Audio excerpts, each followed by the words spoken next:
January 7th Daily Devotional, titled Lift 'Em Up, written by Ellen G. White. The Freedom of Choice. Eve was deceived by the serpent's cunning. 2 Corinthians chapter 11, verse 3. Satan entered into the serpent and took his position in the tree of knowledge and commenced leisurely eating of the fruit. Eve unconsciously at first separated from her husband in her employment. When she became aware of the fact that she felt that there might be danger, but again she thought herself secure, even if she did not remain close by the side of her husband.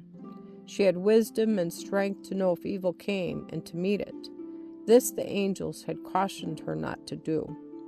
Satan would convey the idea that by eating of the forbidden tree they would receive a new and more noble kind of knowledge than they had hitherto attained.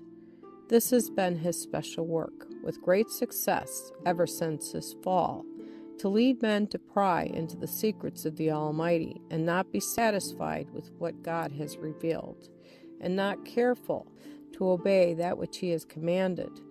He would lead them to disobey God's commands, and then make them believe that they are entering a wonderful field of knowledge. This is pure supposition and a miserable deception. They fail to understand what God has revealed and disregard his explicit commandments and aspire after wisdom, independent of God, and seek to understand that which he has been pleased to withhold from mortals. They are elated with their ideas of progression and charmed with their own vain philosophy, but grope in midnight darkness relative to true knowledge. They are ever learning and never able to come to the knowledge of the truth. It was not the will of God that the sinless pair should have the knowledge of evil. He had freely given them the good, but withheld the evil. Eve had thought herself capable of deciding between right and wrong. The flattering hope of entering a higher state of knowledge had led her to think that the serpent was her especial friend, possessing a great interest in her welfare. Had she sought her husband, and they had related to their Maker the words of the serpent, they would have been delivered at once from his artful temptation.